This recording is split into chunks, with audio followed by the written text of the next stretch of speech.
Um, I'm not sure if I fully grasped the question, but I'll try Okay, to let's answer just it. say cheating, for instance. Yeah, So that happens a lot. Such and yeah, such cheated, yeah, individual is saying they didn't cheat, child right. is confused. Does it even matter? Again, to each their own, right? I think my personal opinion is I don't think the kids should have anything to do with the divorce at all.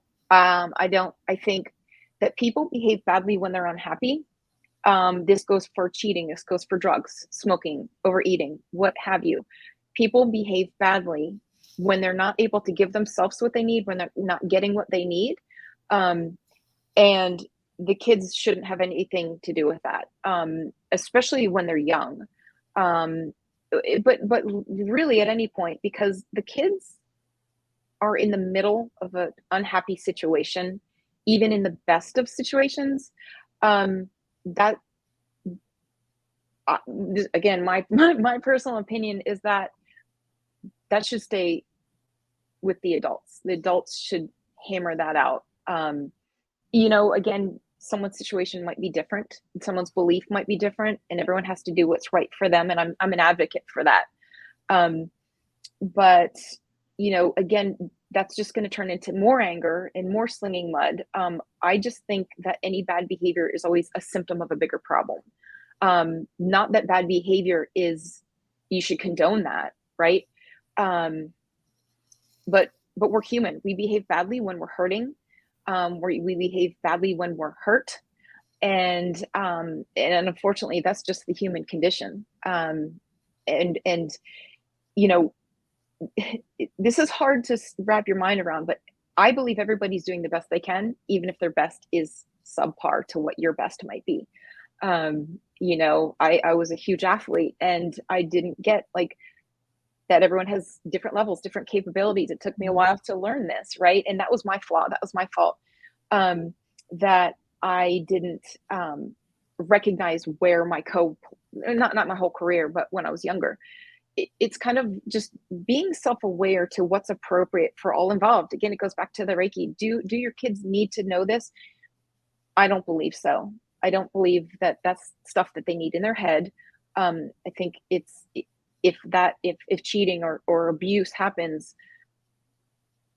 then it's to the adults. It's up to the adults to either peacefully end the marriage or heal it. But that's not the adult relationship shouldn't be part of the kids knowledge. Again, that's what I think. If one parent is talking, though, should the other parent defend themselves, or are they better off just not getting involved or defending or standing up for themselves? Is silence better, or? Again, I think that can be case by case, right? Like, I know you might be like, well, I want to have a backbone. I don't want it to look like, I can't, there's no blanket statement ever. Because there's such a rainbow of scenarios, right? It's like there's a spectrum. I know it's easier said than done, but I think silence and strength and just kind of being the stronger person, being the bigger person, and not throwing, because at some point the mudslinging, someone has to stop it. But then once the kids reach a certain age where they have a level of understanding, see, I think that's what people don't comprehend is where is my child's level of comprehension, and what is age appropriate for them. Does that make sense? So, yeah. I think a lot of times, to this example and other times, we don't keep in mind how we were when we were that age. Like, how much can this child really understand, and what are they going to spend the rest of their life recovering from if they are privy to this information?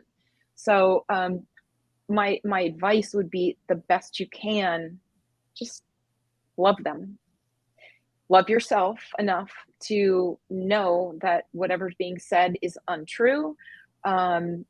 Because I think, I went through a scenario actually, where it was kind of like a Mean Girls scenario, and it got ugly. And I mean, it was kind of one of those things as an adult, like, wow, this still happens. And my name got dragged through the mud because there was some women that I knew stuff about them that they weren't proud of, so they just decided to make some stuff up about me. And I was like, wait, why are people saying this? And um like, this is not true. And I figured out what was happening. I was like, oh, okay, they decided to take me down instead of, and I never said anything. I put my head down, I kept doing my thing, and I just didn't say anything. And I just kept doing me. And the people that are going to believe you are going to believe you. And the people that aren't, they're not. And I know that so profound, right, Deb? Like, um, but it's kind of like when you're trying to convince somebody of something and they're not going to believe you. I just kind of let go of that anymore. I don't know if that was super eloquent, but you know what I mean? Like, if you have to convince somebody of something, then that's just a lot of work. I think the people that are going to believe you and that are on your side, if you just keep walking the walk and doing you and being the bigger person, then that's what's going to prevail. Yeah. I really like how you are oversimplifying the mudslinging, because I think sometimes you're right. It's like at some point like somebody has to like just put their hands up or down, or however you want to say that. Right. So if you know like if you play the whole movie out, as they say, and you know that somebody at some point has to stop, then why wouldn't we just take out all that nastiness of however long that's going to be and just like stop it in the very beginning at the because first we're human. Yeah, I know, but like the way that you're saying that makes sense. Like, now that we know, you just said it, totally makes sense. It's going to go back and forth, back and forth, back and forth, back and forth until somebody stops. Somebody has to stop. So hearing that, it's like, oh, yeah. So then why even bother? It's like a good concept for somebody to grab onto and say, you know what? She's right. Deb's right. Like, why would I even do one slingshot back, knowing that a whole bunch of stuff is going to be said and happen and unravel that's totally unnecessary? It's going to raise up my anxiety. It's going to disrupt the kids. Why not just no harm, no foul in the very beginning? I mean, and it doesn't mean to walk away and not have a backbone, right? Like, it's not about that. It's actually sometimes about becoming more than that and being strong enough to walk away and handle this, you know, when you're at a calmer place. And I posted something the other day somewhere about triggers, right? A lot of the problem in a lot of marriages and relationships and finding relationships is because we are triggered by our past. And the person that we're talking to, looking at, like, you might say something today that triggers me from something that someone said in my past. In our relationships, we do this in our relationships. And I think it's important to catch ourselves when we get triggered. It's probably has nothing to do with what the person is intending.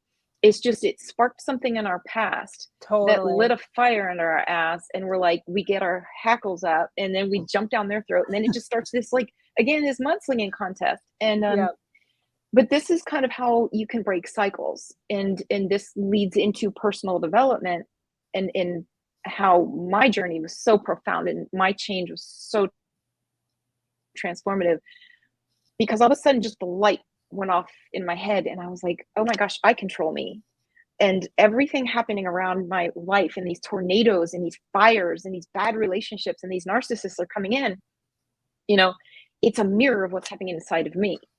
And that is when I started breaking cycles, when I realized that, like, everything, the way I speak, the way I think, the actions that I take, the things that I engage or disengage from, that's in my power. And